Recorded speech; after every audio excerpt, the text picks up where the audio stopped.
Hai teman-teman, kembali lagi ke channel Chandra Bersaudara. Pada video kali ini kita akan belajar tentang tema 3, subtema 3, pembelajaran 4. Apa yang akan kita pelajari yaitu naskah iklan elektronik, upaya pembangunan sosial budaya, serta aktivitas yang mencerminkan Bhinneka Tunggal Ika dalam masyarakat. Sebelumnya, jangan lupa subscribe ya, supaya tidak ketinggalan video selanjutnya.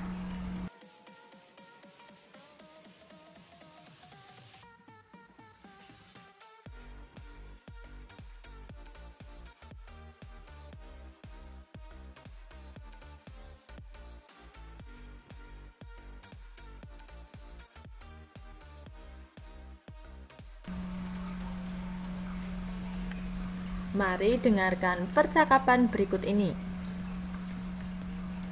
Udin berkata, "Aku tidak menyangka ternyata teman-teman kita memiliki beraneka ragam keterampilan yang luar biasa." Benny berkata, "Betul, Din. Ada yang menulis bahwa ia mahir bermain gitar, ada yang terampil bermain drum, ada pula yang merdu suaranya. Wah, mereka bisa membentuk sebuah band sekolah, Din." Lani menjawab, "Seru sekali ya. Bayangkan kalau di dalam sebuah kelas kita semua hanya terampil bermain drum, tapi tidak ada yang terampil bermain alat-alat musik lainnya, dan bahkan tidak ada yang pandai bernyanyi." Siti berkata, "Itulah salah satu kekuatan keragaman yang kita miliki ya, Lan, bahwa dengan perbedaan yang ada, kita dapat saling mengisi dan melengkapi."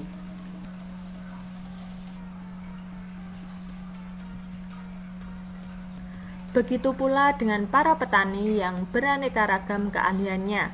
Ada yang memiliki sawah, kebun singkong, kebun jagung, dan lain-lain. Pada pembahasan sebelumnya, para petani yang memanfaatkan sistem irigasi ini bernaung dalam satu wadah organisasi agar mereka dapat saling membantu sama lain. Apa ya jadinya jika tidak ada kerukunan antar para petani tersebut? Iya, akibatnya sekelompok orang tersebut akan terpecah belah dan saling menentang satu sama lain. Tidak akan ada terciptanya keharmonisan dan budaya akan berubah. Apakah perbedaan yang terdapat dalam masyarakat memberikan manfaat bagi kemajuan pembangunan masyarakat tersebut? Jelaskan. Iya, karena dengan adanya perbedaan pendapat, masyarakat dapat saling bertukar pikiran, saling menghargai satu sama lain, dan juga saling mempelajari budaya lainnya. Selanjutnya kita akan membaca teks bacaan Sanggar Tari, Wadah Para Penari Tradisional. Sanggar Tari merupakan sebuah organisasi yang sengaja dibuat untuk mewadahi kreativitas seni warga masyarakat, khususnya dalam hal seni tari. Disinilah tempat berkumpul mereka yang ingin mengenal lebih dekat tentang tarian tradisional khas daerah mereka. Sanggar Tari juga tempat berkumpul para penari di daerah sekitar yang ingin memajukan dan melestarikan budaya daerah mereka. Salah satu sanggar tari yang aktif dalam melestarikan tarian tradisional daerah mereka adalah Sanggar Tari Kambang Tigarun dari Kalimantan Selatan. Sanggar tari ini memiliki misi menumbuhkan dan memupuk cinta budaya Nusantara, khususnya daerah Kalimantan Selatan, sehingga tetap lestari. Sanggar tari ini juga menciptakan berbagai kegiatan seni di lingkungan sendiri yang kelak dapat maju hingga jenjang internasional sehingga dapat mengharumkan nama bangsa.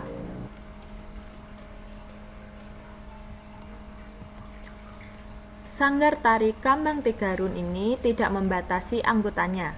Semua dapat menjadi anggota, baik itu mereka yang baru masuk ke dunia seni tari ataupun mereka yang memang sudah lama berkecimpung di dunia tari. Hal ini tetap mengacu pada tujuan didirikannya sanggar ini, yakni mewadahi para muda-mudi Kalimantan Selatan untuk menyalurkan minat, bakat dan kreativitas di bidang seni tari.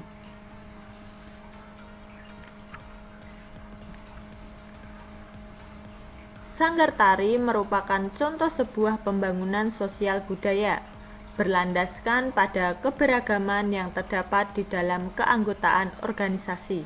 Sanggar tari ini pun menjalani kiprahnya sebagai sebuah wadah bagi para pemuda dan pemudi Kalimantan Selatan untuk secara positif mengembangkan bakat dan kemampuan diri. Selanjutnya kita akan belajar menjawab pertanyaan-pertanyaan berikut ini. Yang pertama, siapa sajakah yang menjadi anggota di Sanggar Tari tersebut?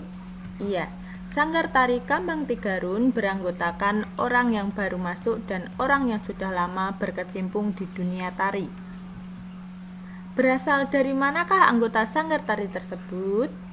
Iya, jawabnya para muda-mudi Kalimantan Selatan. Apakah mereka memiliki latar belakang sosial ekonomi yang sama atau berbeda? Jelaskan. Iya, mereka memiliki latar belakang sosial ekonomi yang berbeda karena semua dapat menjadi anggota Sanggar Tari.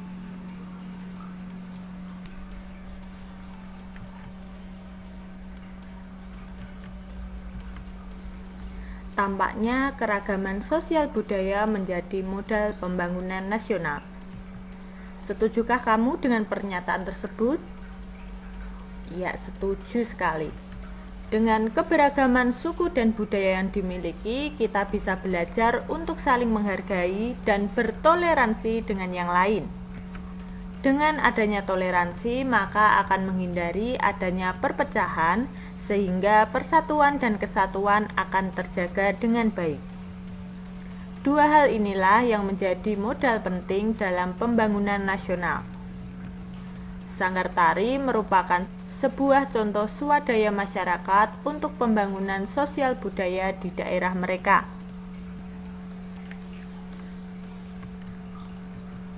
Berikut ini adalah contoh keragaman sosial budaya. Yang pertama, keragaman suku bangsa.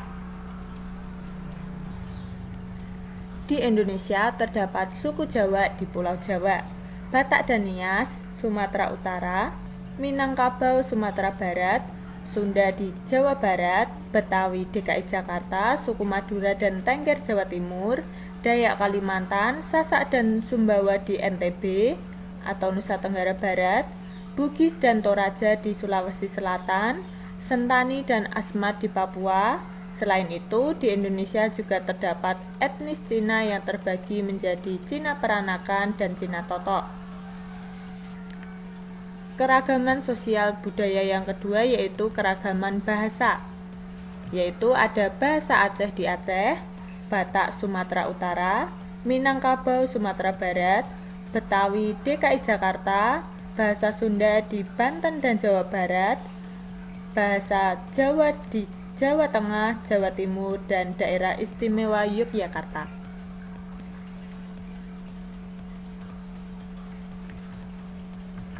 Selanjutnya, keragaman rumah adat tradisional. Ada rumah bolon di Sumatera Utara, rumah gadang di Sumatera Barat, joglo di Jawa, lamin di Kalimantan Timur, tongkonan di Sulawesi Selatan dan Sulawesi Barat, dan honai di Papua. Kemudian ada keragaman pakaian adat tradisional. Ada blangkon dan baju beskap Jawa Tengah, baju surjan dan blangkon Yogyakarta, baju teluk belangan dan daster Riau, ulos dan sabe-sabe Sumatera Utara. Dan yang terakhir keragaman senjata tradisional, yaitu ada rencong di Aceh, keris Jawa, mandau Kalimantan, badik Betawi, celurit Madura, badik Sulawesi Selatan, jenawi Riau, dan trisula di Sumatera Selatan. Setelah mengetahui beberapa keanekaragaman di Indonesia, nah kita akan belajar manfaat keragaman sosial budaya. Yang pertama yaitu menarik minat para wisatawan asing dan dalam negeri untuk berkunjung. Yang kedua, mempererat persatuan dan kesatuan bangsa. Yang ketiga, memperluas persatuan dan kesatuan. Yang keempat, menjadi kekayaan budaya bangsa. Dan yang terakhir, nomor 5, menjadi daya tarik para wisatawan domestik dan mancanegara.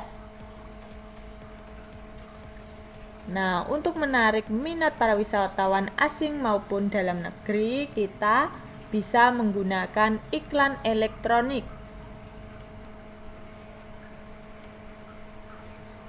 Berikut ini ada contoh naskah untuk iklan. Pada pembelajaran sebelumnya kita sudah membaca naskah ini. Kita akan mengulas kembali. Iklan layanan masyarakat. Keragaman sebagai modal pembangunan bangsa. Jumlah pemeran 4 orang. Judul iklan, keragaman sebagai modal pembangunan bangsa. Naskah iklan. Adegan 1, 4 orang siswa sedang berada di taman sekolah saat istirahat. Mereka sedang berbincang tentang kegiatan yang akan mereka rencanakan untuk mengisi kegiatan pentas seni di sekolahnya. Siswa 1 berkata, "Apa rencana kalian untuk kegiatan pentas seni di sekolah minggu depan?" Siswa 2 menjawab, "Kalau aku sih inginnya menampilkan tarian dari Jawa Tengah karena aku berasal dari Semarang." Siswa 3, "Ya, aku gimana dong? Aku kan dari Bandung dan tidak bisa menari tari Jawa." Siswa 4, "Bagaimana dong jadinya? Sulit kayaknya menampilkan tarian dari Jawa nih."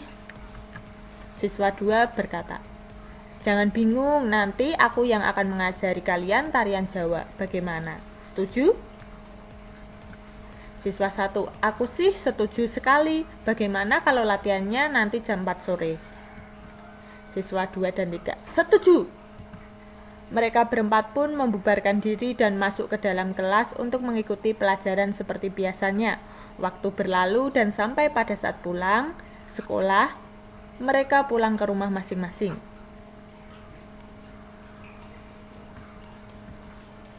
Adegan 2. Tampak siswa 2 sedang duduk di teras rumahnya menunggu teman-teman yang akan berlatih menari. Beberapa saat kemudian 3 orang temannya pun datang. Siswa 2, "Akhirnya datang juga. Ayo langsung masuk ke dalam." Mereka berempat masuk ke dalam rumah. Siswa 1, "Wah, sudah siap latihan nih. Ayo dong ajarin saya tari Jawa." Siswa 2, "Tenang saja. Yuk kita mulai. Kalian ikuti gerakanku dari belakang ya." Mereka pun asik latihan tari bersama-sama dengan suara riang dan gembira. Adegan 3. Selesai latihan, mereka berempat berbincang-bincang di teras rumah. Siswa 3, "Ternyata mempelajari tari Jawa tidak sesulit yang aku bayangkan sebelumnya." Siswa 4, "Iya, aku juga. Ternyata gerakannya mudah." Siswa 1, "Itulah keberagaman budaya bangsa kita. Berbeda itu indah dan berbeda itu biasa." Siswa 2, "Perbedaan asal suku yang ada di antara kita bukan penghalang untuk saling mengenal budaya masing-masing." Siswa 1, 2, 3, 4, "Berbeda itu indah." Yes! Mereka pun kembali ke rumah masing-masing dengan perasaan bangga dan gembira. Karakter tokoh. Siswa 1 berasal dari Jakarta, siswa 2 berasal dari Jawa Tengah, siswa 3 berasal dari Bandung, Jawa Barat, siswa 4 berasal dari Sumatera Selatan. Kata kunci iklan tersebut yaitu keragaman sebagai modal pembangunan bangsa. Kita tadi sudah mendengarkan naskah iklan layanan masyarakat. Berikutnya kita akan belajar membuat sebuah sketsa gambar berdasarkan naskah atau storyboard. Nah, kita lihat pada adegan pertama tadi, mereka berbincang-bincang di depan kelas untuk memutuskan pentas seni apa yang akan mereka tampilkan. Setelah mereka memutuskan untuk belajar tari Jawa Tengah, mereka berencana berkumpul di salah satu teman. Nah, kita lihat di sketsa yang kedua, mereka belajar menari. Setelah itu, adegan 3, mereka berada di teras rumah, berbincang-bincang menyatakan bahwa mereka menyadari bahwa perbedaan itu indah dan perbedaan itu adalah hal yang biasa. Dengan bantuan storyboard, kita dapat menyampaikan ide cerita dengan mudah kepada orang lain. Hal ini sangat penting agar setiap pihak yang berperan dalam pembuatan iklan memiliki pengertian yang sama dengan apa yang kita hendaki. Selanjutnya, kita akan mendengarkan dialog percakapan berikut ini. Lani berkata, "Menyatukan berbagai keahlian memang sangat menarik. Bayangkan bagaimana jika tidak ada keberagaman di dunia ini ya, Siti?" Siti menjawab, "Betul sekali, Lani. Namun, menyatukan berbagai keahlian perlu konsentrasi yang tinggi loh. Misalnya, bermain dalam sebuah band. Masing-masing anggota harus mampu berkonsentrasi agar menghasilkan nada yang harmonis." Lani kemudian berkata, "Betul sekali kamu, Siti. Manusia mampu berkonsentrasi apabila kebutuhan nutrisi dalam tubuhnya cukup, bukan?" Siti, "Iya, betul sekali. Sesibuk apapun kita, harus menyempatkan diri untuk makan dan minum yang cukup. Dan jangan lupa pula istirahat yang cukup." Pembicaraan ini mengingatkan saya tentang fungsi sistem pencernaan kita ya, Lani. Tubuh manusia memerlukan asupan air putih yang cukup. Kurangnya asupan air putih dapat berdampak bagi kesehatan tubuh. Beberapa di antaranya adalah sebagai berikut. Yang pertama, membuat sel-sel otak menjadi tidak aktif. Yang kedua, menurunkan konsentrasi. Yang ketiga, menyebabkan halusinasi. Yang keempat, menyebabkan infeksi kandung kemih. Yang kelima, membuat kulit kusam. Dan yang terakhir, nomor 6, mengganggu fungsi ginjal. Nah, berikutnya kita akan belajar membuat sebuah ringkasan yang dilengkapi dengan gambar tentang dampak kurangnya asupan air putih bagi kesehatan tubuh. Nah, coba perhatikan gambar berikut ini. Ada gambar akibat kekurangan air putih. Yang pertama, membuat sel-sel otak menjadi tidak aktif. Yang kedua, menurunkan konsentrasi. Yang ketiga, menyebabkan halusinasi. Yang keempat, menyebabkan infeksi kandung kemih. Yang kelima, membuat kulit kusam. Dan yang terakhir, mengganggu fungsi ginjal. Dengan minum air putih yang cukup berarti telah menjaga jaringan dan organ tubuh agar senantiasa berfungsi secara optimal.